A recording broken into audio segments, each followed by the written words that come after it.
12-ാം page, ഈശാവാസ്യോപനിഷത്തിന്റെ 2-ാം മന്ത്രം 12-ാം page. അതിൽ ഇനി ശാസ്ത്ര ചർച്ചയുടെ ഭാഗമാണ്. ഇത് കുറച്ചേ ഉള്ളൂ ഇവിടെയൊക്കെ. എന്താ പറയുന്നത്?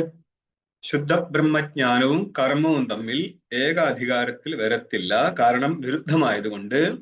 ദൃഷ്ടാന്തം പറഞ്ഞതാണ് ഋതുഗമന ത്രിദണ്ഡ ധർമ്മവത് എന്ന്.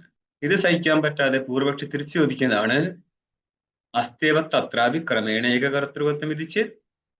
ക്രമത്തിൽ ഏകകർത്തൃകത്വം വരാലോ. ആദ്യം ഭാര്യാസമേതനായി ജീവിക്കുന്ന സമയത്ത് ഋതുഗമനം, പിന്നെ സന്യാസം. അപ്പൊ ഒരു വ്യക്തിയിൽ തന്നെ ഋതുഗമനവും സന്യാസവും വരുന്നത് പോലെ ഒരു വ്യക്തിയിൽ തന്നെ കർമ്മവും ജ്ഞാനവും വരാൻ പാടില്ലേ? ടീക്കേ, ഇത് വരാം, ഇതൊരു ദോഷമില്ല. പക്ഷെ ഒരാൾ തന്നെയല്ല രണ്ടും ചെയ്യുന്നത്. അതെങ്ങനെയാ? ചൈത്രൻ ആദ്യം കർമ്മി, ഇപ്പോൾ ചൈത്രൻ സന്യാസി. ഉദാഹരണത്തിന് നിങ്ങളുടെ സുരേശ്വരാചാര്യര് ആദ്യം മണ്ഡല മിശ്രരായിരുന്ന സമയത്ത് അങ്ങനെ ഗൃഹസ്ഥനാണ്. അവിടുന്ന് സുരേശ്വരാചാര്യ സമയത്ത് സന്യാസിയാണ്. അപ്പം ഒരു വ്യക്തി തന്നെയല്ലേ രണ്ടും ആയത്? അതേപോലെ എന്തുകൊണ്ട് ജ്ഞാനവും കർമ്മവും ഒരിടത്ത് പാടില്ല? പറ്റൂലേ? പറ്റും അല്ലെ? ഈ രീതിയിൽ പറ്റും. പക്ഷേ നിഷേധിക്കുന്നു നോക്കുന്നത് എന്തുകൊണ്ടാണ്? എന്തിനാ നിഷേധിക്കുന്നു നോക്ക്. തത്രാപി എന്ന് പറയുന്ന ദൃഷ്ടാന്ത സ്ഥലത്തും ക്രമേണ ഏകകർത്തൃകത്വം വിധിച്ച് ക്രമത്തിൽ ഏകനായിരിക്കുന്ന കർത്താവിൽ ഋതുഗമനവും സന്യാസധർമ്മവും വരാലോ. അപ്പൊ ദാഷ്ടാന്തികത്തിലും ജ്ഞാനവും കർമ്മവും ഒരാളിൽ തന്നെ വരാലോ, ഇതാണ് ചോദ്യം. പക്ഷെ നിഷേധിക്കുന്നുണ്ട്. എന്തുകൊണ്ടാണ് നിഷേധിക്കുന്നത് നോക്കിയോ. ചെറിയ വ്യത്യാസമുള്ളൂ ഈ രണ്ട് കാര്യങ്ങൾ തമ്മിൽ. ഇത് ചേത് നാ, ചേത് നാ രണ്ട് പദാണ്. അതിലെ നഗാരത്തിന് മുന്നേ തകാരമുള്ളത് കൊണ്ട് ആ തകാരം പൂർവ്വത്തിലെ നഗാരത്തിന് സമാനമായി പോകുന്നതിനാലാണ് ചെന്ന എന്ന് കാണുന്നത്. ഓക്കെ, ചേത് ന എന്ന് സിദ്ധാന്തി ഖണ്ഡനം നടത്തുകയാണ്. അസ്തേവ തത്രാവി ക്രമേണ ഏകകർത്തൃകത്വം ഇതി ചേത്, ഇവിടം വരെ പൂർവപക്ഷി പ്രസംഗം. നാ എന്ന് പറഞ്ഞ് അല്ല, നടക്കൂല എന്ന് സിദ്ധാന്തി പറയാണ്. നടക്കൂല എന്ന് പറയാനുള്ള കാരണം എന്താ? വിശിഷ്ട രൂപഭേദാത് ഭിന്നാധികാരിത്വാത്. വിശിഷ്ട രൂപത്തിന് വ്യത്യാസമുണ്ട്. അതായത് ചൈത്രൻ ഗൃഹസ്ഥനായിരിക്കുന്ന സമയത്ത് സന്യാസിയുമല്ല, സന്യാസി ആയിരിക്കുന്ന സമയത്ത് ഗൃഹസ്ഥനുമല്ല. മനസ്സിലായോ ഭേദം? ഗൃഹസ്ഥ സന്യാസി എന്ന് പറയാൻ പറ്റുമോ? അങ്ങനത്തെ ഒരു വകുപ്പില്ല. ഒന്നുകിൽ സന്യാസി അല്ലെങ്കിൽ ഗൃഹസ്ഥൻ. പക്ഷെ നമ്മുടെ നാട്ടിൽ പറയാറുണ്ടല്ലേ, ചില സംഘടനകൾ, മാതൃസംഘടനകൾ പറയും ഞങ്ങളും അർദ്ധ സന്യാസിമാരാണ്. ഇതാണ് ഈ പ്രശ്നം വരുന്നത്. എന്ത്? ഗണപതിയുടെ തല എന്ന് പറഞ്ഞാൽ മഹാബുദ്ധിയെ കാണിക്കാനാണ്? അല്ല, നമ്മളിതൊക്കെ മുമ്പ് സംസാരിച്ചതാണ്. ഇതൊക്കെ എന്തിനാ നിങ്ങൾ പെയിന്റ് അടിക്കാൻ വരുന്നത്? നിങ്ങളുടെ ശാസ്ത്രം നിങ്ങൾക്കറിയാം എന്താ പറയാ സംസാരിക്കുന്നുള്ളത്. പണ്ട് ഇതിന്റെ മുന്നേ 100 വർഷം മുന്നേ ഹിന്ദുക്കളുണ്ടോ? എവിടെ? ഇപ്പൊ വന്നതല്ലേ. എന്റെ മക്കളെ, ഈ മതം അങ്ങനെയാണ്. അതിനെപ്പറ്റിയെങ്കിലും പഠിക്കുക. ഇത് പലരും തല്ലിയിട്ട് പോയിട്ടും ചാവാതിച്ചിരിക്കുന്ന ഒരു സാധനമാണിത്. ഇത് അതിന്റെ രീതി എങ്ങനെയാണ്. ഇത് ആർക്കും ഒന്നും ചെയ്യാൻ പറ്റത്തില്ല. ഓക്കെ, അതുകൊണ്ട് നമ്മളായിട്ട് പ്രത്യേകിച്ച് സംരക്ഷിക്കാൻ നോക്കണ്ട, നശിപ്പിക്കാതിരുന്നാൽ മതി. നിങ്ങൾ സിസ്റ്റത്തെ നശിപ്പിക്കാതിരിക്കുക. അപ്പൊ നോക്കിയോ, ഇവിടെ എന്താ പറയുന്നത്? വിശിഷ്ടൻ ഭിന്നമാണ്. ഇത് നിങ്ങൾക്ക് ഇനി ന്യായസിദ്ധാന്ത മുക്താവിലേക്ക് പഠിച്ചാലേ അതിന്റെ വേറെ ന്യായത്തിന്റെ വേറെ ഗ്രന്ഥങ്ങളിൽ, ഇപ്പം സിദ്ധാന്ത ബിന്ദു അല്ല, അതിൽ എന്താണ് സിദ്ധാന്ത ലക്ഷണം, പഞ്ചലക്ഷണി എന്നുള്ള ഗ്രന്ഥങ്ങളിലൊക്കെ വിശിഷ്ടൻ ശുദ്ധരൂപമാണോ അല്ലയോ എന്നുള്ളൊക്കെ ചർച്ച വേറെ തന്നെ വരാനുണ്ട്. വിശിഷ്ട ശുദ്ധ വിദ്യതേ നവ, രണ്ട് മതമുണ്ട് അവിടെ. ഇതെന്തിനാ പറയുന്നത് പറഞ്ഞാല് ഒരറിവിലേക്ക് വേണ്ടി മാത്രം. ഇതൊന്നല്ല, ഇത് സംബന്ധിയായിട്ട് പല ചർച്ചകളും വേറെ വരാൻ പോകുന്നുണ്ട്. വിശിഷ്ടരൂപ ഭേദാത്, വിശിഷ്ടരൂപൻ ഭിന്ന ഭിന്നമാണ് എന്ന് പറഞ്ഞാൽ ഗാർഹസ്ഥ വിശിഷ്ട ചൈത്രനല്ല, സന്യാസത്വ വിശിഷ്ട ചൈത്രൻ, രണ്ടും രണ്ടായി പോകുന്നുണ്ട്. ഇതിന്റെ ടിപ്പണി നോക്കി ഏഴെന്താ പറയുന്നത് എന്നുള്ളത്. വ്യക്തിമാത്ര ഐക്യേതി കിട്ടിയോ? 7-ാം നമ്പർ ടിപ്പണി വേഗം വേഗം പിടിച്ചോളാം. താഴെ 5-ാമത്തെ പങ്ക്തിയിൽ വിശിഷ്ടേതി എന്ന് കാണാം. അവിടെയാണ് 7.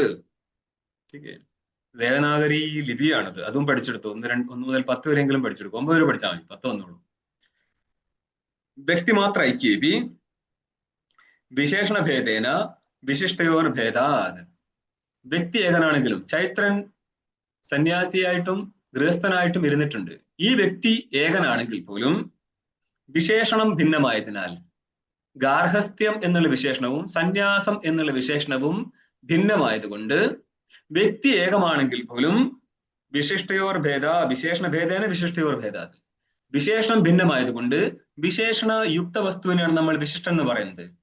ആ വിശിഷ്ട ചൈത്രൻ ഭിന്നമാണ് എന്ന് പറഞ്ഞാൽ സന്യാസവും ഗാർഹസ്ഥ്യവും ഭിന്നമായതുകൊണ്ട് സന്യാസത്വ വിശിഷ്ട ചൈത്രനും ഗാർഹസ്ഥ്യ വിശിഷ്ട ചൈത്രനും ഏകമല്ല.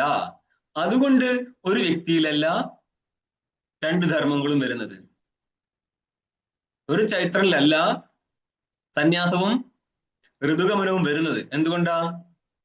ഋതുഗമനം സംഭവിക്കുന്ന സമയത്ത് ആ ചൈത്രൻ ഗൃഹസ്ഥനാണ്, ഗാർഹസ്ഥ്യ ധർമ്മ വിശിഷ്ടനാണ്. ആ ചൈത്രനിൽ ഗാർഹസ്ഥ്യം എന്നുള്ള ധർമ്മം ഇരിക്കുന്ന സമയത്ത് സന്യാസം എന്നുള്ള ധർമ്മമില്ല. സന്യാസം എന്നുള്ള ധർമ്മം ഇരിക്കുന്ന സമയത്ത് ഗാർഹസ്ഥ്യം എന്നുള്ള ധർമ്മമില്ല. അതുകൊണ്ട് ചൈത്രൻ ഏകനാണെങ്കിലും വിശിഷ്ട രൂപത്തിൽ ചൈത്രൻ തന്നെ ഭിന്ന ഭിന്നമായി പോയിട്ടുണ്ട്. അതുകൊണ്ട് ഒരാളിലല്ല കർമ്മവും ജ്ഞാനവും വരിക. എന്തുകൊണ്ടാ? ദൃഷ്ടാന്തത്തിൽ ഒരാളിൽ തന്നെയല്ല ഋതുഗമനവും സന്യാസവും വരുന്നത്. ഈ ഋതുഗമനത്തിനും സന്യാസത്തിനും വിരോധമുള്ളത് കൊണ്ട് തന്നെ സമാനമായിട്ട് കർമ്മത്തിനും ജ്ഞാനത്തിനും വിരോധമുള്ളത് കൊണ്ട് ഏകാധികരണമായിട്ട് സംഭവിക്കത്തില്ല എന്നർത്ഥം. ഇപ്പം പിടി കിട്ടിയോ? നമ്മൾ ചിന്തിച്ചതിൽ നിന്ന് എങ്ങനെയാണ് വഴിമാറിപ്പോയതെന്ന്. അതുകൊണ്ടാണ് ഞാൻ നിങ്ങൾ ചോദ്യം ആദ്യം ചോദിച്ചു തന്നത്. ചോദ്യം കേട്ടാൽ നമ്മൾ പറഞ്ഞു പോകും. പക്ഷെ അവിടെയാണ് സിദ്ധാന്തം നിഷേധിച്ചു കളഞ്ഞത്, നടക്കൂല എന്ന്. കുറച്ചു ദൂരം ഇങ്ങനെയുള്ള ശാസ്ത്ര ചർച്ചയാണ് ശ്രദ്ധിച്ചിരുന്നുള്ളത്. ഇനി പറയാണ് അടുത്തത്. രണ്ടും ധർമ്മ വ്യത്യാസം എന്ന് ചുരുക്കി പറഞ്ഞാൽ മതിയാവോ? സന്യാസ ധർമ്മവും വ്യത്യാസമാണ്, ഗൃഹസ്ഥ ധർമ്മം. ധർമ്മം ഭിന്നമായതുകൊണ്ട് ധർമ്മിയും വിശിഷ്ട രൂപത്തിൽ ഭിന്നമായി പോയി. അതെ, അത് ചുരുക്കി പറഞ്ഞാൽ അങ്ങനെ മതിയാവും. രണ്ടാളെ ധർമ്മവും പറ്റില്ല. വിശേഷണത്തിന്റെ ഭേദം കൊണ്ട് വിശിഷ്ടൻ ഭിന്നമായി പോയിട്ടുണ്ട് എന്ന് തന്നെ പറയണം. കാരണം വ്യക്തി ഏകനായിട്ടും ഭിന്നമായിട്ടുണ്ട് എന്നുള്ളതാണ്. ചൈത്രൻ തന്നെ ഏകനാണെങ്കിലും വിശേഷണ വിശിഷ്ട വ്യക്തി ഭിന്ന ഭിന്നമായി പോയി. അതുകൊണ്ട് ഏക വ്യക്തിയിലല്ല രണ്ട് ധർമ്മങ്ങൾ ഇരിക്കുന്നത്. അതായത് ഗൃഹസ്ഥന്റെ ധർമ്മമായിരിക്കുന്ന മൈഥുനവും ഇവിടെയുള്ള എന്താണ് ഇവിടെ ത്രിദണ്ഡിയുടെ ധർമ്മമായിരിക്കുന്ന സംയമനവും തമ്മിൽ വിരോധമുണ്ട്. ഇത് രണ്ടും കൂടി ഒന്നിച്ചിരിക്കത്തില്ല. അതുകൊണ്ട് വ്യക്തി ഭിന്ന ഭിന്നമായി പോയി എന്നെ മാനിക്കണം. നമ്മൾക്ക് അവിടത്തേക്കാണ് ഇത് കൊണ്ടുപോകേണ്ടത്. ആ ടീക്ക തീർന്നിട്ടില്ല കേട്ടോ, കുറച്ചുകൂടി നോക്കിയോ. തയോഹോ ശാസ്ത്രവിഹിതായ ധർമാഹ. ആ ത്രിദണ്ഡി സന്യാസിക്കും ഗൃഹസ്ഥനും ശാസ്ത്രത്താൽ വിഹിതമായിരിക്കുന്ന ധർമ്മങ്ങളുണ്ട്. ആചാരാശ്ച ആചാരങ്ങളും തേ ഏവ വിശേഷണാനി വേഷഭേദോപി തഥ. അതാണ് അവന്റെ ആചാരങ്ങളും ശാസ്ത്രവിഹിതങ്ങളായിരിക്കുന്ന ധർമ്മങ്ങളുമാണ് ഓരോരുത്തരുടെയും വിശേഷണങ്ങൾ. ആരുടെ? ഗൃഹസ്ഥൻ്റെതാണെങ്കിലും വേണ്ടിയില്ല, ത്രിദണ്ഡിയുടേതാണെങ്കിൽ വേണ്ടിയില്ല. അതേപോലെ തന്നെ വേഷവിധാനത്തിലും വ്യത്യാസമുണ്ട്. ठीक है. ഗൃഹസ്ഥൻ്റെതാണ് ശ്മശ്രു, താടിയില്ലാതെ മീശ വയ്ക്കുക എന്നുള്ളതൊക്കെ ഗൃഹസ്ഥന്റെ ധർമ്മങ്ങളാണ്. നിങ്ങൾ ആ ടീക്കയുടെ പങ്ക്തിയില് ആറാമത്തെ പങ്ക്തി ഒന്ന് എടുത്ത് ഗൃഹിധർമ്മ എന്ന് ബ്രാക്കറ്റ് ഉള്ളത് കണ്ടോ? താഴേന്ന് പിടിച്ചാല് താഴേന്ന് ആറാമത്തെ ടിപ്പണി ലൈനുകൾ എടുക്കുക. ഋതുകാലേ ഭാര്യാസംഗമോ ഗൃഹസ്ഥസ്യ ധർമ്മത്വേന. ഋതുകാലത്ത് ഭാര്യാസംഗമം ഗൃഹസ്ഥന്റെ ധർമ്മമായിട്ട് പറഞ്ഞിട്ടുണ്ട്. എവിടെ? ഋതൗ ഭാര്യാം ഉപയാത്. ഇതാണ് വിധി. ഇത് വിധീയത അണ്ടർലൈൻ ചെയ്തോ.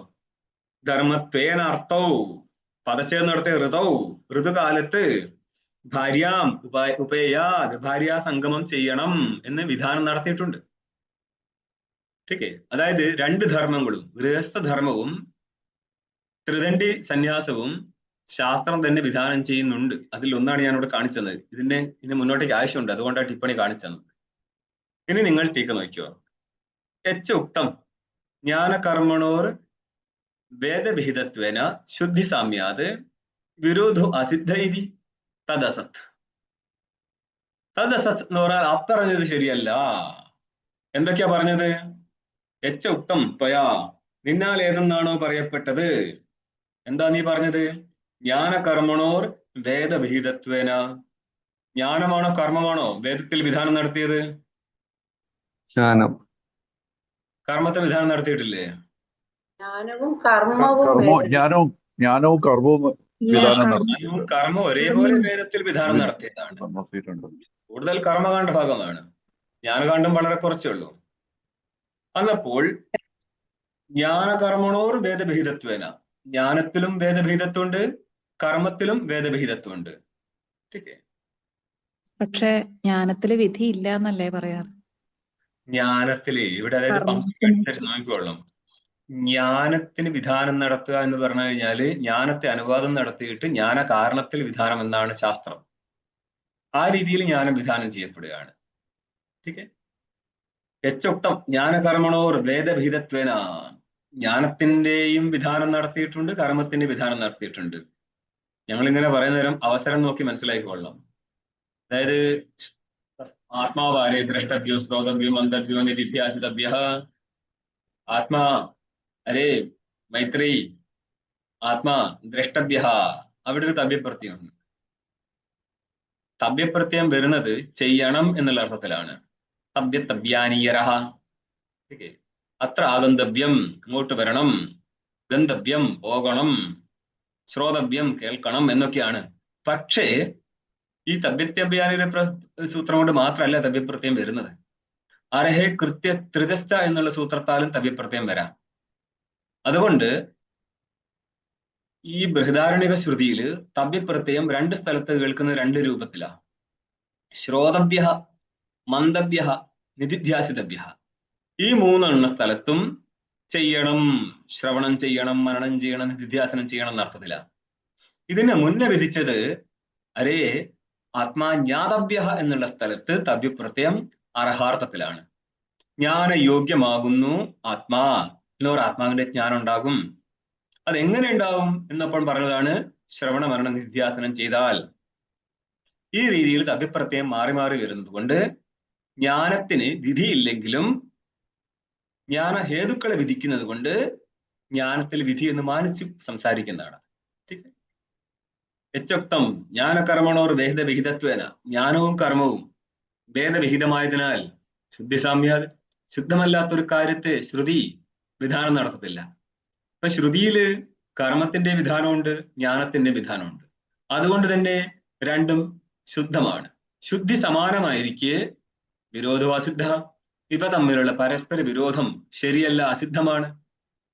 ഇതി യച്ച ഉക്തം ത്വയാ, ഇങ്ങനൊരു കാര്യം നിന്നാൽ പണ്ട് പറയപ്പെട്ടിട്ടുണ്ട്. തദസത്, അപ്പറഞ്ഞത് ശരിയല്ല.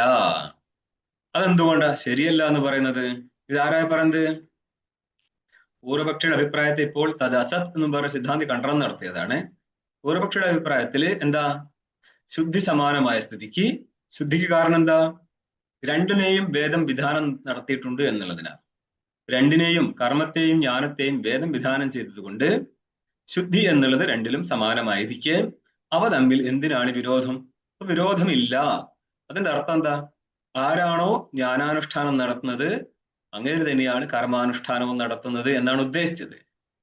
ഇതിനെ നിഷേധിക്കുകയാണ് തദസത്, അപ്പറഞ്ഞത് അസത്താണ്, ശരിയായ കാര്യമല്ല. അതെന്തായിട്ടാ ശരിയല്ല എന്ന് പറയുന്നത്? അപ്പൊ അതിന് കാരണം പറയാണ്. അങ്ങനെയാണെങ്കിൽ ഈ പറഞ്ഞ രീതിയിൽ ഇതിനെ ഇങ്ങ് മാനിച്ചു കഴിഞ്ഞാൽ എന്ത് പ്രശ്നമുണ്ട്? ഋതുഗമന ത്രിദണ്ഡി ധർമ്മയോരപ്പി അവിരോധ പ്രസംഗാത്. അങ്ങനെയാണെങ്കിൽ ടിപ്പണി ഒന്നും നോക്കിയേ. ഏകദേശി ഹേതും വ്യഭിചരി, അതാശില്ല. ഋതുഗമനം എന്ന് പറയാൻ ഋതുവിലെ ഭാര്യാ സംഗമനം, ഇതേപോലെ ത്രിദണ്ഡി ധർമ്മവും അവയ്ക്ക് രണ്ടിനും വിരോധം ഉണ്ടാവാൻ പാടില്ലല്ലോ. അതെന്തുകൊണ്ടാ? അതിന്റെ ബാക്ക്ഗ്രൗണ്ട് നമ്മൾ ആദ്യം മനസ്സിലാക്കണം. ഋതുഗമനത്തെ കുറിച്ച് ശ്രുതിയിൽ വിധാനം നടത്തിയിട്ടുണ്ടോ? ഋതു ഭാര്യാമുഖയാത്, അത് അണ്ടർലൈൻ ചെയ്യാൻ പറഞ്ഞിട്ടുണ്ട്. അതാണ് വിധാനം. വിധീയതയെന്ന് കണ്ടില്ലേ അവിടെ? അതായത് ഋതുഗമനത്തെയും ശാസ്ത്രത്തിൽ പറഞ്ഞിട്ടുണ്ട്, ത്രിദണ്ഡി സന്യാസത്തെയും ശാസ്ത്രത്തിൽ പറഞ്ഞിട്ടുണ്ട്. അതോടുകൂടി രണ്ടിനും ശുദ്ധി സമാനമായി. ശുദ്ധി സമാനമായതുകൊണ്ട് വിരോധമില്ല. അങ്ങനെയാണ് രണ്ടു ധർമ്മം കൂടി ഒന്നിച്ച് നടക്കട്ടെ എന്ന് സിദ്ധാന്തി പൂർവപക്ഷിക്ക് ആക്ഷേപം കൊടുക്കുകയാണ്. നീ ഇങ്ങനെ മാനിച്ചാൽ ശുദ്ധി ശാസ്ത്രവിഹിതമായതിനാൽ ശുദ്ധിയുണ്ടെന്നും ശുദ്ധിയുള്ളത് കൊണ്ട് വിരോധമില്ലെന്നും മാനിച്ചാൽ, അങ്ങനെയാണെങ്കിൽ ഋതുഗമനവും ത്രിദണ്ഡി സന്യാസവും ശാസ്ത്രം തന്നെ പറഞ്ഞ സ്ഥിതിക്ക് അവ തമ്മിൽ ശുദ്ധി സമാനമായതുകൊണ്ട് വിരോധം ഉണ്ടാവാൻ പാടില്ലല്ലോ. അങ്ങനെയാണെങ്കിൽ ഒരാൾ തന്നെ അവനുഷ്ഠാനം നടത്തട്ടെ. അത് നിനക്കും മാനിക്കാൻ പറ്റത്തില്ല, അതാണ് പ്രശ്നം. ഓക്കെ, തിരിച്ചടിക്കുന്ന സമയത്ത് ഒന്നും മാനിക്കാത്തവനെ ഇവിടെ എടുക്കുന്നില്ല. ചിലതെല്ലാം മാനിക്കുന്നവനുമായിട്ട് മാത്രമേ ചർച്ചയുള്ളൂ എന്ന് കരുതിയിട്ട് വേദാന്ത് എപ്പോഴും മാനിക്കുന്നവനും പിടിച്ച് മാത്രമേ ചർച്ച നടത്തത്തുള്ളൂ, അങ്ങനെയൊന്നുമില്ല കേട്ടോ. നിങ്ങൾ ഒരൊന്നും മാനിച്ചില്ലെങ്കിൽ ചർച്ചയ്ക്ക് തയ്യാറാണ് ഇവിടെ. നിങ്ങൾ തയ്യാറാവുന്ന നേരം പല രീതിയിൽ തയ്യാറാവണം. എത്തീസ്റ്റ് വന്നാലും കണക്കാണ് ഇവിടെ, തീസ്റ്റ് വന്നാലും കണക്കാണ്. ആരെയും പിടിച്ച് അലക്കുന്ന പരിപാടിയാണ്. അദ്വൈത മാർഗമല്ലാതെ വേറെ ആര് വന്നിരുന്നാലും തകർക്കും. ഈ ശാസ്ത്രം വെറും ഒരു ഉപനിഷത്തിൽ നിൽക്കുന്നതാണോ? കണ്ടകാദ്യം എന്നുള്ളൊരു ഗ്രന്ഥത്തിലെ അതായത് ബുദ്ധിയുടെ പാരമ്യതയിൽ നിന്നിട്ട് ചർച്ച ചെയ്യുന്ന ആൾക്കാരാണ് നൈയായികന്മാർ. അവരുടെ സിദ്ധാന്തത്തെ മുച്ചൂട് മുടിച്ച് വിടുന്ന സിദ്ധാന്തമാണ് കണ്ടകാദ്യം. മനസ്സിലായോ? മറ്റുള്ള മതങ്ങള് ചില്ലറ ബുദ്ധി ഒന്നല്ല ഉപയോഗിക്കുന്നത്. മതം എന്ന് ഉദ്ദേശിച്ചതേ അഭിപ്രായം. ആരൊക്കെ? അത് ആസ്തികനാണെങ്കിലും നാസ്തികനാണെങ്കിലും ചില്ലറ ഒന്നല്ല അവരുടെ ആചാര്യന്മാരുടെ ബുദ്ധി സാമർഥ്യം. അതിനെയും ഖണ്ഡനം നടത്തിയിട്ടാണ് വേദാന്ത സിദ്ധാന്തം പറയേണ്ടത്. അല്ലാതെ ഞങ്ങൾക്ക് മാത്രമേ ബുദ്ധിയുള്ളൂ, ഇത് എഴുതിയമാർക്ക് പൊട്ടന്മാരായിരുന്നു, നിങ്ങൾക്ക് എന്റെ പങ്ക്തി പോലും മനസ്സിലാകത്തില്ല കുട്ടികളെ, എന്നിട്ടല്ലേ ഖണ്ഡനം നടത്താൻ വരുന്നത്. തതുഭയം ന ഏകസ്യ വിഹിതമിതി ചേത്. പൂർവപക്ഷി അന്നേരം പറയാണ്, അല്ലല്ല, ഋതുഗമനവും ത്രിദണ്ഡ സന്യാസവും തമ്മിൽ ഏകനിൽ എങ്ങനെ വരും? അത് രണ്ടും ഏകമല്ല. തതുഭയം. ടിപ്പണി എന്താ പറയാൻ നോക്കി? സിദ്ധാന്തിത്വം വ്യഭിചാരം. അയ്യോ, അതും പ്രശ്നമാണ്. കാരണം അതിന്റെ നെഗറ്റീവ് സൈഡിലേക്ക് കൊണ്ടുവന്നു. നിങ്ങൾക്ക് അത് വളരെ ബുദ്ധിമുട്ട് വേണ്ട. തതുഭയം ന ഏകസ്യ വിഹിതമിതി ചേത്. അത് രണ്ടും ഏകനിലല്ലല്ലോ വിധാനം നടത്തിയത്. ഏത് രണ്ട്? ഋതുഗമനവും ത്രിദണ്ഡി സന്യാസവും ഒരു വ്യക്തിക്ക് അല്ലല്ലോ. ഇത് നിനക്കറിയത്തില്ലേ? പൂർവപക്ഷി തിരിച്ചിട്ട് സിദ്ധാന്തിയോട് പറയാണ്, ഈ രണ്ട് ധർമ്മങ്ങൾ ഏകനായിരിക്കുന്ന വ്യക്തിക്ക് വേണ്ടി അല്ലല്ലോ പറഞ്ഞത്. ഏകസ്യ പുരുഷസ്യ വിഹിതം. വിഹിതം എന്ന് പറഞ്ഞ വിധാനം, വിധാനകൃതം. ഒരു വ്യക്തിക്ക് വേണ്ടി അല്ലല്ലോ ഈ ഋതുഗമനവും ത്രിദണ്ഡ സന്യാസം വിധാനം നടത്തിയത്. ഇതിന്റെ അർത്ഥം എന്തായിരിക്കും? ഇവ തമ്മിൽ വിരോധമുണ്ട്, അതുകൊണ്ട് ഒരിടത്ത് വരത്തില്ല. ആയതിനാൽ ശ്രുതി പോലും ഒരാൾക്ക് വേണ്ടി അല്ലല്ലോ വിധാനം നടത്തിയത്. ഇതിച്ച് ഇവിടം വരെ പൂർവപക്ഷി. ഇതിന് ഉത്തരം പറയാണ് തുല്യമേത. അങ്ങനെയാണെങ്കിൽ ഞങ്ങൾക്കും തുല്യമാണ് എന്ന് പറയുന്ന അർത്ഥം ഒരു വ്യക്തിക്ക് തന്നെയല്ല കർമ്മവും ജ്ഞാനവും വിധാനം നടത്തി കൊടുത്തത്. ഓരോരോ ദിറ്റിലും പൂർവപക്ഷി സിദ്ധാന്തി പോവുകയാണ്. നിങ്ങൾ അവിടെ ഒന്നും ദണ്ഡ കാണത്തില്ല, ഫുൾ സ്റ്റോപ്പ് കാണത്തില്ല. എന്നാലും പൂർവപക്ഷി സിദ്ധാന്തി എന്ന് എഴുതി പിടിപ്പിച്ചല്ല, ഇതൊന്നും മനസ്സിലാവില്ല. ഉത്തരം കഴിഞ്ഞു. തുല്യമേത എന്ന് പറഞ്ഞ ഉത്തരം കഴിഞ്ഞു. അടുത്ത ഇനിയും പൂർവപക്ഷി പറയാണ്, പ്രതിഷേധ തത്ര എന്ന സമുച്ചയിച്ച്. അല്ല, അവിടെ എന്ന് പറഞ്ഞാലേ ഋതുഗമന ത്രിദണ്ഡ സന്യാസ സ്ഥലത്ത് പ്രതിഷേധം നടത്തിയിട്ടുണ്ട്, അതുകൊണ്ട് അവിടെ സമുച്ചയം ഉണ്ടാവത്തില്ല എങ്കിലും. ടിപ്പണി 4 തവണ.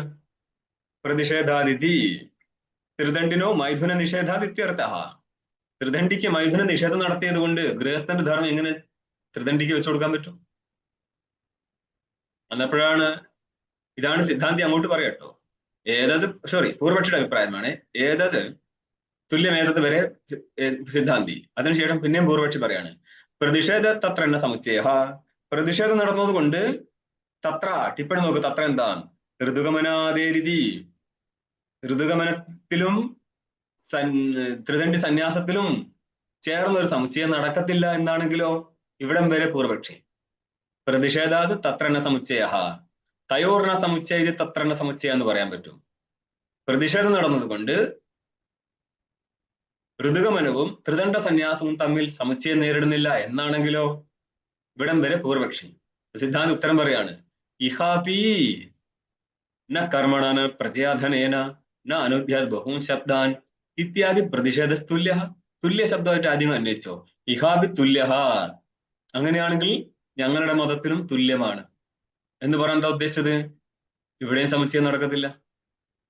എന്തുകൊണ്ടാ? അവിടെ എന്താ കാരണം പറഞ്ഞത് പൂർവപക്ഷി? പറ, എന്ത് കാരണത്താലാണ് സമുച്ചയം നടക്കൂല എന്ന് പൂർവപക്ഷി പറഞ്ഞേ? തത്രണ സമുച്ചയ. അതിന് മുന്നേ എന്താ എഴുതി വെച്ചേ? പ്രതിഷേധം. അത് തന്നെയാ ഹേതു. മക്കളെ, പഞ്ചം ബന്ധം കൊടുത്താൽ ഹേതുവാണ്, തൃതീയ അന്തം കൊടുത്താൽ ഹേതുവാണ്. ഓക്കെ, അതൊന്ന് പ്രഥമയ്ക്കർത്ഥം, ദ്വിതീയക്കതിനെ പുനഃ തൃതീയ ഹേതുവായി കൊണ്ടാലോളുടയെന്നപി ആയിക്കൊണ്ട് ചതുർത്ഥീജ സർവത്ര പരികീർത്തിത. അതിൽ നിന്ന് അതിലേക്കാളും ഹേതുവായിട്ട് പഞ്ചമി. പഞ്ചമി വന്നു കഴിഞ്ഞാൽ ഹേതു കിട്ടും. മുന്നോട്ട് പോവുകയാണേ. പ്രതിഷേധാത് തത്രണ സമുച്ചയിച്ചേതി. ഇതായിരുന്നു പൂർവപക്ഷിയുടെ ആക്ഷേപം. പ്രതിഷേധമുള്ളതിനാൽ ഏതുകൾ തമ്മില്? ഋതുഗമനവും ത്രിദണ്ഡി സന്യാസവും. അതായത് ത്രിദണ്ഡിക്ക് ഋതുഗമന പ്രതിഷേധം നടന്നതിനാൽ അങ്ങനെ അന്വയിച്ചാൽ മതി. തത്രണ സമുച്ചയ, അവിടെ സമുച്ചയം ഉണ്ടാകത്തില്ല എന്നാണെങ്കിലോ? ഇവിടം വരെ ചോദ്യം. ഇതിന് ഉത്തരം പറയാണ് സിദ്ധാന്തി. ഇഹാബി തുല്യസ് തുല്യ, ഇതെടുത്ത് അങ്ങനെ വെച്ചാൽ മതി. ഇവിടെയും തുല്യം തന്നെ, ഞങ്ങൾക്കും അപ്പടിത്താൻ. ഞങ്ങൾക്ക് സമാനമാണ്. എന്താ? ന കർമ്മണാന പ്രജയാധനേന. കർമ്മം കൊണ്ട് എന്താ കിട്ടുന്നത്? പിതൃലോകഃ വിദ്യ. ദേവലോകഃ. ബാക്കി മുന്നോട്ട് പറ.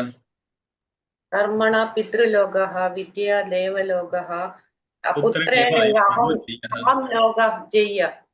പുത്രനേവ അയം ലോകോ ജയ്യ. അയം ലോകോ ജയ്യ. ശരി. അപ്പോൾ കാരണങ്ങളും കാര്യങ്ങളും തമ്മിൽ വേർതിരിച്ച് പറഞ്ഞു. പുത്രനാല് സ്വർഗലോകമാണ്, അതേപോലെ വിദ്യയാല് ദേവലോകം. പുത്രൻ എന്ന് പറയാൻ പുത്രസാധ്യമായിരിക്കുന്ന കർമ്മത്താൽ എന്ന് ഉദ്ദേശിച്ചിട്ടുള്ളൂ.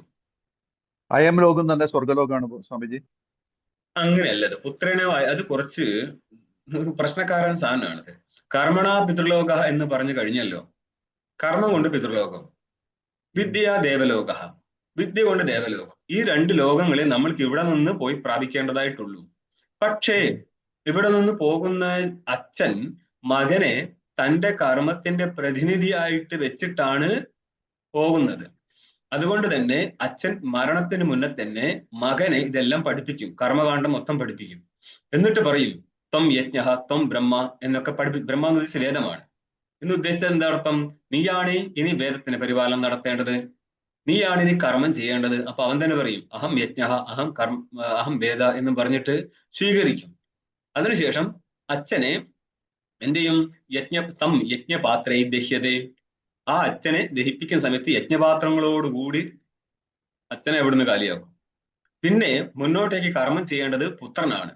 അതായത് അച്ഛന് വേണ്ട ഇത് എന്താണ് തിരിമുറിയാതെ കൊണ്ടുപോവാണ്. ഇനി എന്തെങ്കിലും ത്രുടി ഉണ്ടെങ്കിൽ പോലും അതിനെ ശരിയാക്കേണ്ടത് മകന്റെ കർത്തവ്യമാണ്. ഇങ്ങനെയാണ് നമ്മുടെ ഇത് വൈദികമായിരിക്കുന്ന പ്രഥ. ഇന്നെന്ത് ബാക്കിയുണ്ടെന്നുള്ള കാര്യം വേറെ. അപ്പൊ അവിടെ ഈ ലോകം ജയിക്കുക എന്ന് പറഞ്ഞാല് ഇതേ ഉദ്ദേശിച്ചിട്ടുള്ളൂ. പുത്രനെ ഇവിടെ പ്രതിനിധിയാക്കിയിട്ട് വേണം അച്ഛന് ഈ ലോകത്ത് ജയിക്കാൻ. ഈ ലോകത്ത് ബാക്കി കാര്യങ്ങള് അച്ഛന് ബാക്കിയുള്ളത് പുത്രനാണ് നടത്തുന്നത്. അതുകൊണ്ട് മാത്രമാണ്. രണ്ടാമത്തത്, ഈ പുത്രൻ എന്നുള്ളത് കർമ്മത്തിന്റെ കാരണമാണ്. പാങ്ക്തം കർമ്മം നമ്മൾ പണ്ടേ പറഞ്ഞില്ലേ, പഞ്ചബലിയുക്തം പാങ്ക്തം. അതായത് യജമാനൻ, പത്നി, മൂന്നാമത്തെ പുത്രനാണ്. പിന്നെ രണ്ടുവിധ ധനം, ദൈവം വിത്തം മാനുഷം വിത്തം എന്നുള്ളത്. അവിടെയും പുത്രൻ കാരണമാവുന്നുണ്ട്. പക്ഷെ മുഖ്യമായിട്ട് പുത്രൻ അടുത്ത കർമ്മം ചെയ്ത് ഇവിടെ നിൽക്കേണ്ടത് കൊണ്ടാണ് ഈ പറയുന്നത്. ന കർമ്മണ, കർമ്മം കൊണ്ടല്ല, ന പ്രജയാ, പ്രജ കൊണ്ടല്ല. പിന്നെയോ, അതായത് ന കർമ്മണ കൈവല്യം, ന പ്രജയാ കൈവല്യം, ത്യാഗേനേവ അമൃതത്വം കൈവല്യം. ठीक ആനശുഹു പ്രാപ്തവന്തഃ. കൈവല്യത്തെ പ്രാപിക്കാനുള്ള കാരണം ത്യാഗമാണ്. എന്താണ് ഈ ത്യാഗം?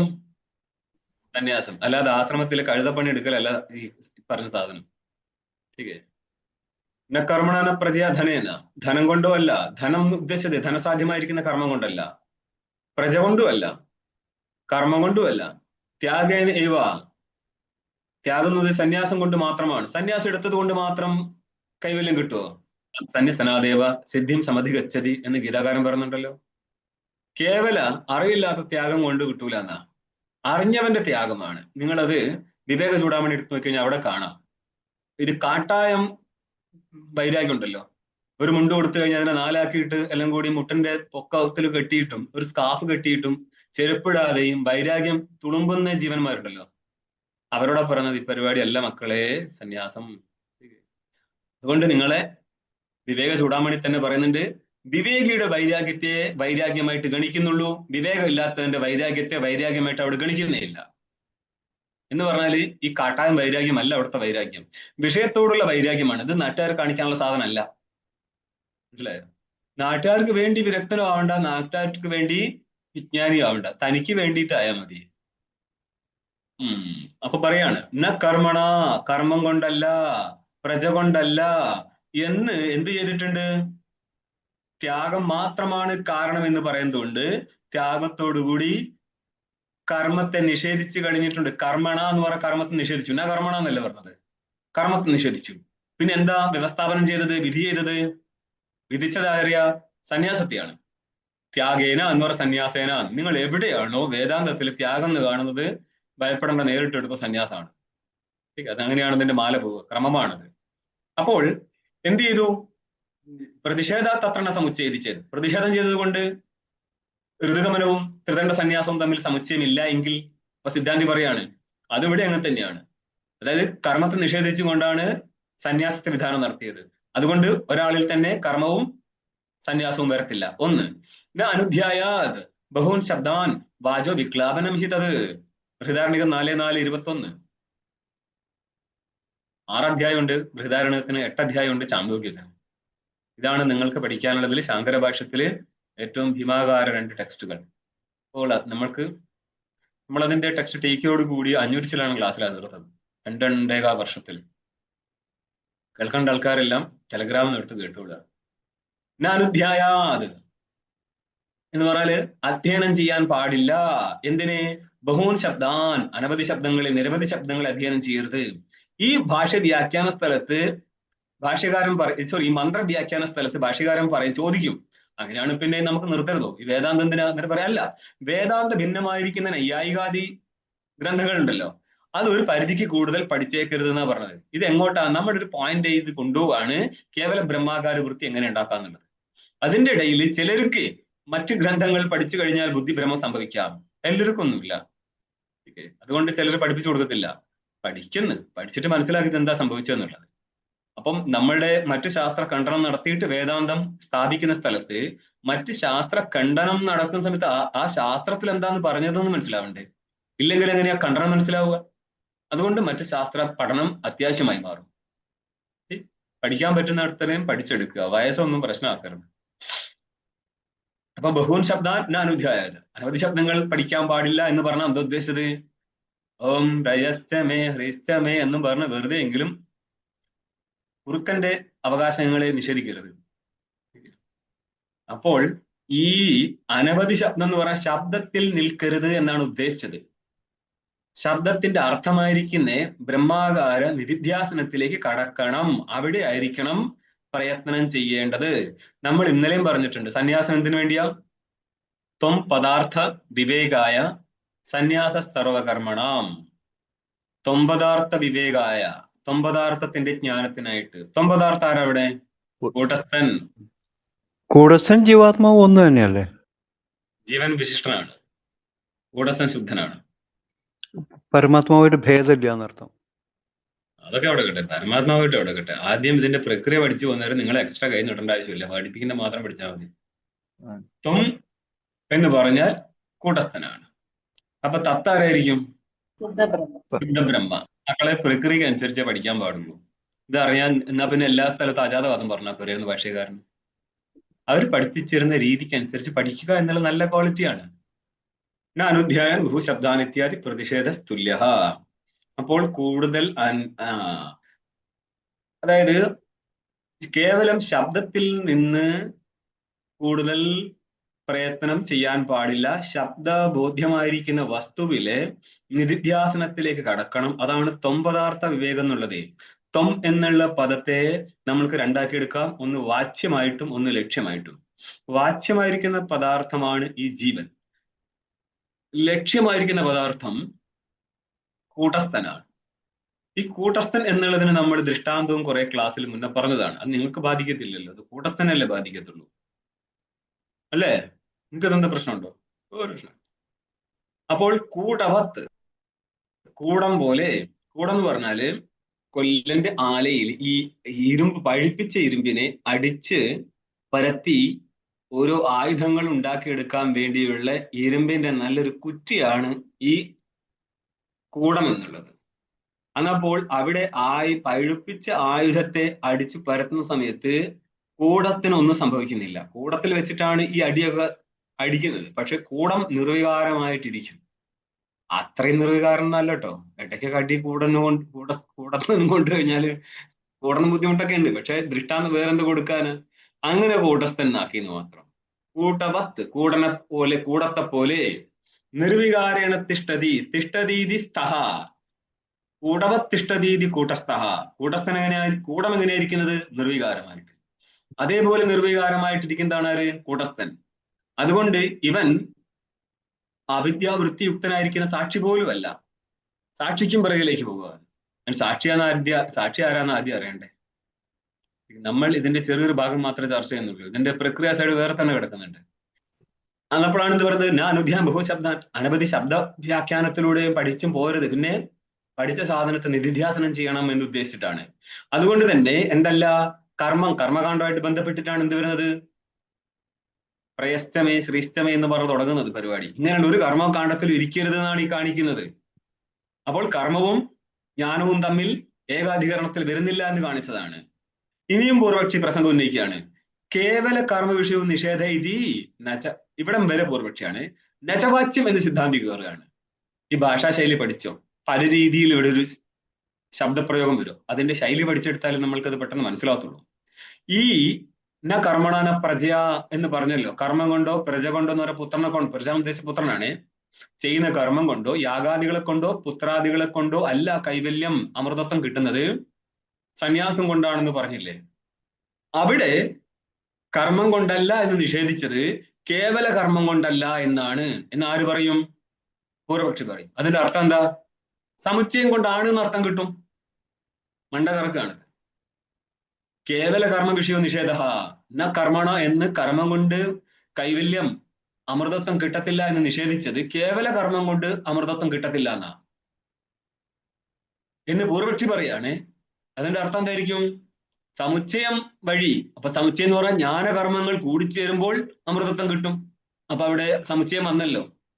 കേവല കർമ്മം കൊണ്ട് കിട്ടത്തില്ല, അത് ശരിയാണ് എന്ന് പൂർവപക്ഷി പറയുമ്പോൾ സിദ്ധാന്തി പറയാണ് ഇതിനചവാച്യം എന്ന് പറയരുത്. പിന്നെ എന്തുകൊണ്ട് അങ്ങനെ?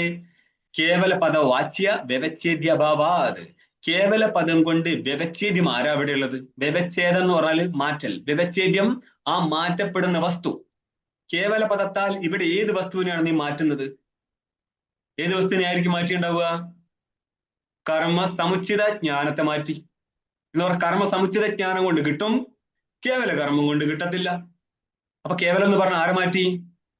സമുച്ചയത്തെ മാറ്റി എന്നാണ് പൂർവപക്ഷി ഉദ്ദേശിക്കുന്നത്. അതുകൊണ്ട് ആ രീതിയിൽ ഉത്തരം കൊടുക്കാൻ പോവുകയാണ് സിദ്ധാന്തി. കേവല പദ വാച്യ വ്യവച്ഛേദ്യ അഭാവാത്. കേവല പദ വ്യവച്ഛേദ്യ അഭാവാത്. കേവല പദം കൊണ്ട് ഒരു വസ്തുവിന്റെയും മാറ്റൽ ഇവിടെ കാണപ്പെടുന്നില്ല. അല്ല, സമുച്ചയത്തെ മാറ്റിയതല്ലേ ഞങ്ങൾ? അന്നേരം സിദ്ധാന്തി പറയാണ് സമുച്ചയ വിധേയർ അദ്യാപി അനിശ്ചിതത്വാത്. സമുച്ചയ വിധിയുടെ കാര്യം ഇതുവരെ നിശ്ചയിക്കപ്പെട്ടിട്ടില്ല. അതിലാണ് ചർച്ച നടന്നുകൊണ്ടിരിക്കുന്നത്. മനസ്സിലായോ? സമുച്ചയം നടക്കോ എന്നുള്ളത് പോലും ഇവിടെ നിശ്ചയിച്ച് തീർന്നിട്ടില്ല. പിന്നെ എങ്ങനെ നീ പറയുന്നത് സമുച്ചയം കൊണ്ട് കിട്ടും, കേവല കർമ്മം കൊണ്ട് കിട്ടത്തില്ല?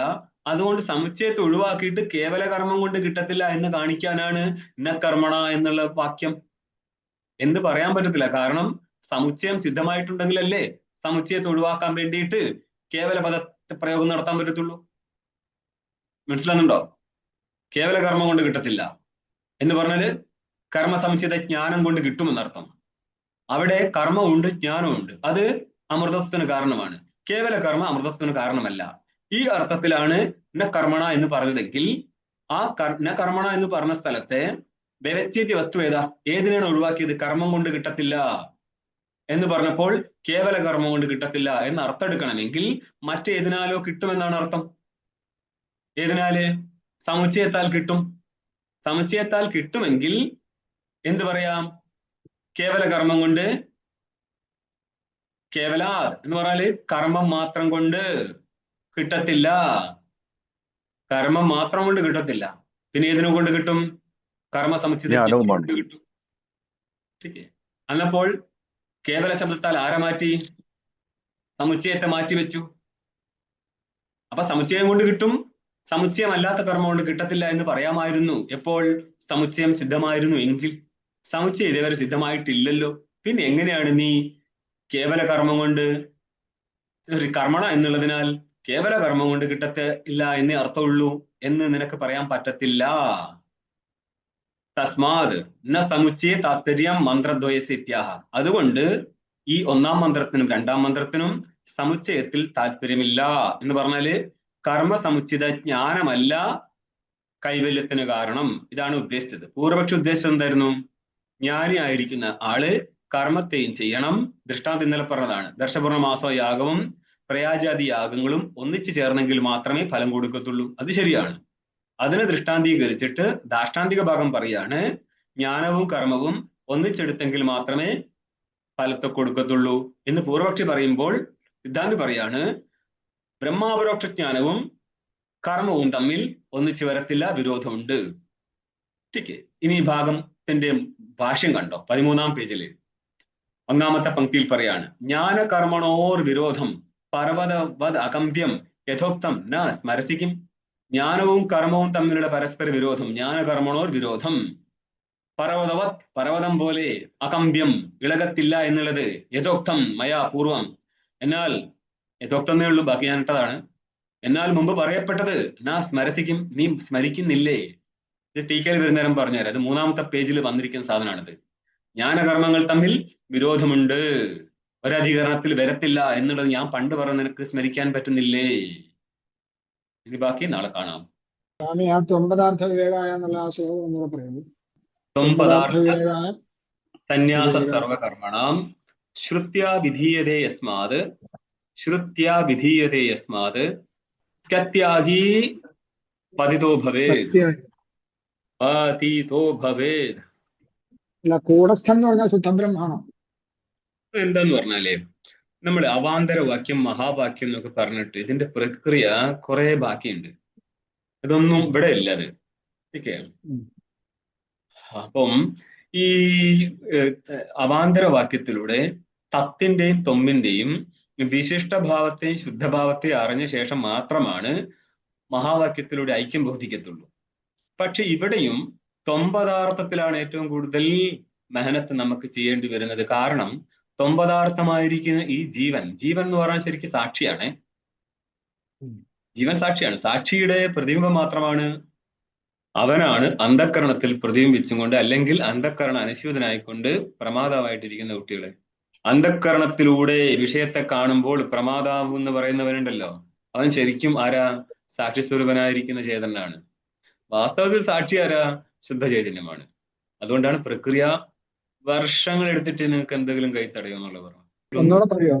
അന്ധകരണത്തിലൂടെ അന്ധക്കരണത്തിലൂടെ ഘടാതി വിഷയത്തെ അറിയുന്നവൻ വാസ്തവത്തിൽ സാക്ഷിസ്വരൂപനാണ്. അതായത് സാക്ഷിയാണ് അന്ധക്കരണത്തിലൂടെ പ്രമാതാവിന്റെ രൂപത്തിലായിക്കൊണ്ട് വിഷയത്തെ ഗ്രഹിക്കുന്നത്. അതുകൊണ്ട് പ്രമാതാവ് ഘടാതി വിഷയത്തെ ഗ്രഹിക്കുന്ന അതേ സമയം തന്നെ സാക്ഷിയും ഗ്രഹിക്കും. അതായത് നിങ്ങൾക്ക് ഇനി ശ്രുതി വരും. അതാണ് കൃതി അന്തർജ്യോതിപുരുഷ എന്നൊക്കെ പറഞ്ഞൊരു ജീവനെയും, അപ്പൊ ജീവൻ എടുത്തു കഴിഞ്ഞാൽ തന്നെ അത് സാക്ഷി സ്വരൂപനാണ്. കാരണം വിശ്വതൈസ പ്രാജ്ഞഭാവത്തിലിരിക്കുന്ന ഒറ്റ ചൈതന്യമാണ് അവൻ. അത് പ്രമാതാവിന്റെ രൂപത്തിലല്ല അവൻ ഇരിക്കുന്നത്, അവൻ സാക്ഷി സ്വരൂപത്തിലായിരിക്കുന്നത്. അതുകൊണ്ട് സാക്ഷിയാണ് യഥാർത്ഥ ജീവൻ. സാക്ഷിയായിരിക്കുന്ന ജീവന്റെ അതാണ് എന്ത് നിങ്ങളുടെ വിശിഷ്ടനായിരിക്കുന്ന ജീവൻ എന്നുള്ളത്, അല്ലാതെ പ്രമാതാവല്ല. ത്വമ്പദാർത്ഥത്തിന്റെ വാച്യാർത്ഥം തന്നെ സാക്ഷിയാണ്. പക്ഷേ പ്രശ്നം വരുവട്ടെ അവിടെ തുടങ്ങും. നിങ്ങളുടെ ഉദാഹരണം പറയുകയാണെ, നിങ്ങളുടെ മാണ്ഡൂക്യോപനിഷത്തില് ഈ വിശ്വതൈജസ പ്രാജ്ഞന്മാരുടെ ദുഃഖങ്ങളെ തുര്യൻ നിവർത്തിപ്പിക്കും. തുര്യന്റെ ബോധം അന്ധകരണത്തിൽ സംഭവിച്ചു കഴിഞ്ഞാൽ. പക്ഷെ പ്രശ്നം എന്താന്ന് പറഞ്ഞാല് ജാഗ്രത സ്വപ്നത്തില് വിശ്വതൈജസന്മാർക്ക് ദുഃഖം ഉണ്ടാവാം. തുര്യന്റെ ദുഃഖം ഏതാ? പിന്നെ ഏത് തുര്യന്റെ ദുഃഖത്തെയാണ് പ്രാജ്ഞന്റെ ദുഃഖം ഏതാണ്? ഏതൊരു പ്രാജ്ഞന്റെ ദുഃഖമാണോ തുര്യ നശിപ്പിക്കുന്നത്? പ്രശ്നമുണ്ട് അവിടെ. അന്നേരം നമുക്ക് പറയേണ്ടി വരും അവന്റെ ദുഃഖം അവിദ്യയാണ്. കാരണം അവിദ്യയിൽ നിന്ന് വ്യതിരിക്തമായിട്ട് അവനിൽ വേറെ ഒന്നുമില്ല. പക്ഷേ ഈ പ്രാജ്ഞൻ, നിങ്ങൾ എവിടെയാ പ്രാജ്ഞനെ എടുത്ത് കാണിക്കുന്നത്? സുഷുപ്തി സ്ഥലത്താണ്. പക്ഷെ ആ സുഷുപ്തി സ്ഥലത്ത് നിങ്ങൾ സ്വരൂപം എന്നല്ലേ പറയുന്നത്? സ്വരൂപത്തിൽ എവിടെയാണ് ദുഃഖം? അല്ലേ? ഇങ്ങനെയുള്ള പ്രശ്നവും പരിവട്ടവും ഒരു സ്ഥലത്ത് വെച്ചിട്ട് സോൾവ് ചെയ്യാൻ പറ്റൂല. അവിടെ പറയുന്നത് മാത്രമേ അവിടെ എടുക്കത്തുള്ളൂ, വേറെ ഒന്നും തൊടത്തില്ല. ഇത് അറിയാത്തവന്മാരെന്നല്ല ഈ എഴുതി വെച്ചിരിക്കുന്നത്. എഴുതി വെച്ച ആൾക്കും അറിയാം, എടുക്കുന്ന ആൾക്കും അറിയാം. പക്ഷെ നമ്മൾക്ക് ഇത് എല്ലാ സാധനവും ഒന്നിച്ച് ഫിക്സ് ചെയ്യാൻ പറ്റത്തില്ല. അവിടെ പറയേണ്ടത് അവിടെ പറഞ്ഞു വിട്ടു. ഇത് നിങ്ങൾക്ക് തന്നെ കുറെ കാലം കഴിഞ്ഞാൽ പ്രശ്നവും പരിവട്ടവും മുന്നിൽ നിന്ന് നൃത്തം ചെയ്യും. ഇത് സോൾവ് ചെയ്യാൻ പറ്റാതാവും. ഇതിന് അതേപോലെ തന്നെയാണ് സുഷുപ്തിയിൽ ഉള്ള കാര്യങ്ങൾ. സുഷുപ്തിയിൽ സോൾവ് ചെയ്യാൻ നല്ല പാടാണ്. സുഷുപ്തിയിൽ അവിദ്യ ഇരിക്കുന്നുണ്ട്, അവിദ്യ ഇരിക്കുന്നുമില്ല. ഇതെങ്ങനെ സോൾവ് ചെയ്യാൻ പറ്റും? ഇപ്പം പറഞ്ഞല്ലോ, അവൻ സുഷുപ്തിയിൽ ഇരിക്കുന്നവർ എവിടെ നിന്നാണ് ദുഃഖം ഉണ്ടാവുക? ദുഃഖമില്ലെങ്കിൽ പിന്നെ എങ്ങനെയാണ് തുര്യൻ പ്രാജ്ഞന്റെ ദുഃഖത്തെ നശിപ്പിക്കുന്നു എന്ന് പറയുന്ന വാക്യം എങ്ങനെ ശരിയായി കിട്ടും? ഇതൊക്കെ സോൾവ് ചെയ്യാൻ നല്ല പാടാ. അതുകൊണ്ടാണ് പറയുന്നത്, സുഷുപ്തിയിൽ നല്ലൊരു ബോധമില്ലെങ്കിൽ എന്തൊക്കെ വിളിച്ചു പറയും? സുഷുപ്തിയിൽ അവിദ്യ ഇല്ല എന്ന് വിളിച്ചു പറയും. അതുകൊണ്ട് ഞാൻ പറഞ്ഞു, സുഷുപ്തിയിൽ ആരാണോ അവിദ്യ ഇല്ലെന്ന് മാനിക്കുന്നത് അവർക്ക് ശാസ്ത്രമായിട്ട് വലിയ ബന്ധമൊന്നുമില്ല. തുമ്പച്ച ഹോവക്കണം എന്ന രീതിയിൽ കാര്യം ചെയ്യുന്നതല്ലാതെ അവഗാഹം കിട്ടണമെങ്കിൽ നല്ല പണിയുണ്ട് ഇതിൽ. അപ്പൊ സാക്ഷി എന്താന്ന് പറഞ്ഞാൽ അത് മെനക്കെട്ട് മനസ്സിലാക്കുക. അവിടെ പ്രമാതാവ് എന്താണ്? ഇത്രയും മാത്രമൊന്നുമല്ല. പണ്ട് ഞാൻ ക്ലാസ്സിൽ പറഞ്ഞിരുന്നു, ഒരു പ്രാവശ്യം നമ്മുടെ മണ്ഡലേശ്വര സ്വാമി എടുത്ത് ഒരു കാര്യം ചോദിച്ച് ഇറങ്ങുന്ന നേരം താഴെ ഇരിക്കുന്ന അവിടുത്തെ യൂണിവേഴ്സിറ്റിയിലെ റിട്ടയർഡ് പ്രൊഫസർ ചോദിക്കുന്ന ഒരു സ്വാമി അതാണോ എന്ന് പറഞ്ഞാൽ അങ്ങനെ എത്ര കാലം പഠിപ്പിച്ചത് എന്തിനായിരുന്നു? പിന്നെ ഞാനിത് പറഞ്ഞത് അത്രയ്ക്കും പ്രശ്നക്കാരനാ സാക്ഷി എന്നുള്ളത്. നമ്മൾ അത്രയും മെനക്കെട്ട് പോയെങ്കിൽ അവൻ എങ്ങനെയെങ്കിലൊക്കെ പിടികിട്ടത്തുള്ളൂ. അതായത് ഈ ഒരു കാര്യത്തിൽ പച്ചപ്പ് കിട്ടണമെങ്കിൽ നല്ല പാടുണ്ട്. ഓക്കെ, ഞാനതിന് ടോപ്പാന്നല്ല, എനിക്ക് അറിയുന്നത് ഞാൻ പറഞ്ഞു തരുന്ന നേരം അതെങ്കിലും പിടിച്ച് കയറിക്കോ എന്നുള്ളതാണ്. നമ്മളെക്കാൾ അറിയുന്ന ആൾക്കാരുടെ ഇനിയും പഠിക്കും. പിതൃലോകം, സ്വർഗലോകം, ഹിരണ്യഗർഭലോകം, അങ്ങനെയുള്ള ലോകങ്ങളെ കുറിച്ച് ഇപ്പൊ സംസാരിച്ചായിരുന്നല്ലോ. അപ്പം ഒരു ജീവൻ അവര് അച്ഛനിൽ നിന്ന് മകനിലേക്ക് ആ കർമ്മ കൊടുക്കുന്നു എന്നുള്ള രീതിയിൽ സംസാരിച്ചില്ലേ ശരിക്കും പറഞ്ഞാല്? അപ്പൊ അതെങ്ങനെയാ ഒരു അന്ധകരണവും നമ്മള് എന്താ പറയുന്നത് ശുദ്ധചേതനം കൂടെ ചേർന്നതാണല്ലോ ഒരു ജീവൻ. അതിലൊരു കർമ്മം ഓൾറെഡി ഡിഫൈൻഡ് ആണല്ലോ. അപ്പം ഒരു കർമ്മം ഇവൻ ചെയ്യേണ്ടെന്നാണോ? അല്ല പണ്ടേ ഉള്ളതാണെങ്കിൽ അങ്ങനെയാണോ ഉദ്ദേശിച്ചത്? ഇവൻ ഒന്നും ചെയ്യേണ്ട ആവശ്യമില്ല, പണ്ടേ ഉള്ളതാണെന്നാണോ? അല്ല, അങ്ങനെയല്ല. കർമ്മം എങ്ങനെയാണ് കർമ്മത്തിന്റെ ഇത് വരുന്നത് ശരിക്കും പറഞ്ഞാൽ അറിയില്ല. അതുകൊണ്ട് അതായത് ഈ ചേതനയുക്തനായിരിക്കുന്ന അന്ധകരണത്തിലാണ് നമ്മൾ എല്ലാ ഇംപ്രഷനും കയറി കിടക്കുന്നത്. നമ്മൾ ചെയ്തതും നമ്മൾ ചിന്തിച്ചതും എല്ലാം അന്ധകരണത്തിലാണ്. അന്ധകരണത്തിലെ പുണ്യഭാവങ്ങൾക്കനുസരിച്ച് അന്ധകരണത്തിൽ സുഖദുഃഖങ്ങൾ ഉണ്ടാകുമ്പോൾ അന്ധകരണമായിട്ട് താതാത്മ്യം നേരിട്ടിരിക്കുന്ന അന്ധകരണാവചന ചൈതന്യം അല്ലെങ്കിൽ അന്ധകരണത്തിലെ വൃത്തികളെല്ലാം സാക്ഷിയുടെ ഉപാധിയിലേക്ക് പ്രിന്റായി വെച്ചത് കൊണ്ട് എല്ലാ ഇംപ്രഷനും ഉപാധിയായിരിക്കുന്ന അവിദ്യയിലായിരിക്കുക. അവിടെ നിന്ന് സാക്ഷിക്ക് ഗ്രഹിക്കാൻ പറ്റും എന്ത്?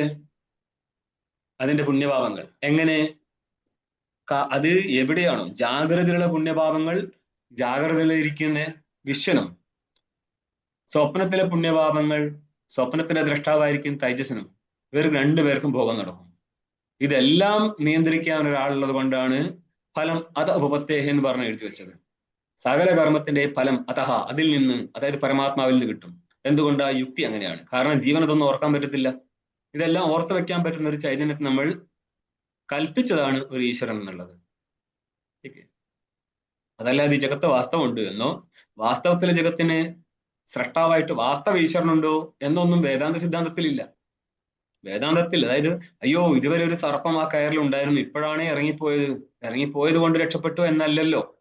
കയറിൽ ഒരു കാലത്ത് ഒരു സർപ്പവും ഇല്ലായിരുന്നു എന്ന് വാസ്തവം ഇരിക്കെ നമ്മൾ ഈ ജഗത്തിനെ കാണുന്നത് കൊണ്ട് ജഗത്ത് ഇല്ല എന്നുള്ളതാണ് വാസ്തവം.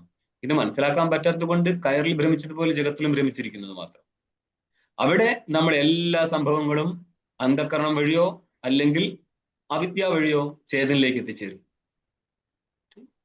അന്ധകരണത്തിൽ ഉള്ളത് അന്ധകരണം ലീനമാവുന്ന സമയത്ത് അത് അവിദ്യയിലേക്ക് വരും. ഒന്ന്. രണ്ടാമത്തത്, അന്ധകരണം നേരിടുന്ന എല്ലാ വിഷയങ്ങളും സാക്ഷി അറിഞ്ഞേ പറ്റത്തുള്ളൂ. സാക്ഷി അറിയാത്ത ഒരു കാര്യവും അന്ധകരണത്തിൽ സംഭവിക്കത്തില്ല. അതുകൊണ്ടാണ് സാക്ഷി അന്ധകരണത്തിലുള്ള വിഷയത്തെ കാണുമെന്ന് പറഞ്ഞത്. സാക്ഷി അന്ധകരണത്തിലൂടെ വിഷയത്തെ കാണുന്നു. അല്ലെങ്കിൽ വിഷയമായിരിക്കുന്ന ഘടാദികളുടെ വൃത്തി അന്ധകരണത്തിൽ വരുമ്പോൾ ആ അന്ധകരണത്തിലെ വൃത്തിയെയും അന്ധകരണത്തെയും അന്ധകരണത്തിന്റെ വൃത്തിയെയും വിഷയത്തെയും സാക്ഷി പ്രകാശിപ്പിച്ചുകൊണ്ടേയിരിക്കും.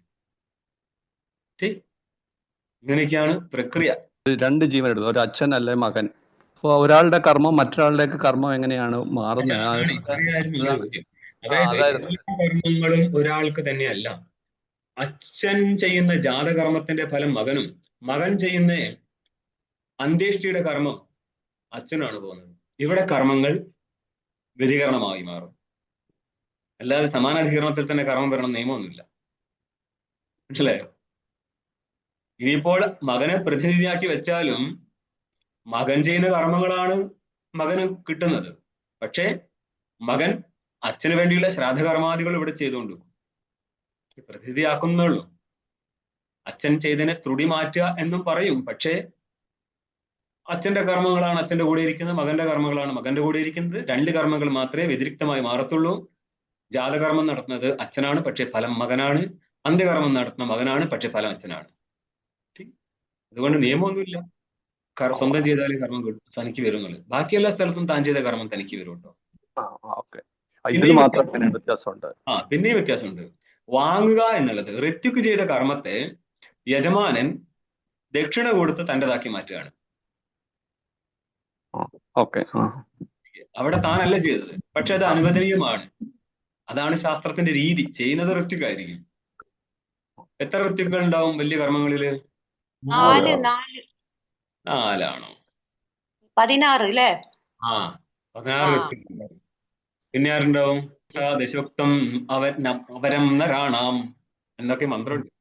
യജമാനും പത്നിയും ഇങ്ങനെയൊക്കെ ചേർന്നിട്ടാണ്. അതിന്റെയൊക്കെ ഡീറ്റെയിൽ നിങ്ങൾക്ക് മുണ്ടകത്തിൽ കിട്ടും. ഇവരുടെയൊക്കെ പേരുണ്ട്, എല്ലാവർക്കും പേരുണ്ട്, 16 പേർക്കും പേരുണ്ട്. മുഖ്യമായിട്ട് 4 നിന്നുള്ള കർത്താക്കൾ ആരൊക്കെയാ? അധര്യു, ഗാഥ, അധര്യു, ഹോത, ബ്രഹ്മ. ഹോത ഋഗ്വേദത്തിന്റെ ഋത്വിക്കാണ് ഹോത. യജുർവേദത്തിൻ്റെത് അധര്യു. സാമവേദത്തിന്റെ ഉദ്ഗാഥ. ചതുർവേദജ്ഞൻ ബ്രഹ്മ. ഇങ്ങനെയാണ് പോകുന്നത്. അങ്ങനെയാണെങ്കിൽ അത് അഥർവേദത്തിന് പറയേണ്ടി വരും. അഥർവേദം 3-ൽ 4 കൂടി ഉള്ളത് കൊണ്ടാണ് കേട്ടോ. അപ്പോൾ യാഗസ്ഥലത്ത് ബ്രഹ്മ ഒന്നും മിണ്ടത്തില്ല. ത്രുടി വന്നു കഴിഞ്ഞാൽ, എന്തെങ്കിലും കുഴപ്പം വന്നു കഴിഞ്ഞാൽ അങ്ങേര് ഇങ്ങനെ കാണിക്കത്തേ ഉള്ളൂ, മിണ്ടാൻ പാടില്ല. ബ്രഹ്മ മിണ്ടിക്കഴിഞ്ഞാൽ ഭയങ്കര പ്രശ്നമുണ്ട് അതിൽ. ഓം പൂർണ്ണമദഃ പൂർണ്ണമിദം പൂർണ്ണാത് പൂർണ്ണമുദച്യതേ പൂർണ്ണസ്യ പൂർണ്ണമാദായ പൂർണ്ണമേവാവശിഷ്യതേ. ഓം ശാന്തി ശാന്തി ശാന്തി. ശങ്കരം ശങ്കരാചാര്യം കേശവം വാദരായണം സൂത്രഭാഷ്യകൃതൗ വന്ദേ ഭഗവന്തൗ പുനഃ പുനഃ. ഈശ്വരോ ഗുരുരാത്മേതി മൂർത്തിഭേദവിഭാഗിനേ വ്യോമവത് വ്യാപ്തദേഹായ ദക്ഷിണാമൂർത്തയേ നമഃ. ഓം ശാന്തി ശാന്തി ശാന്തി.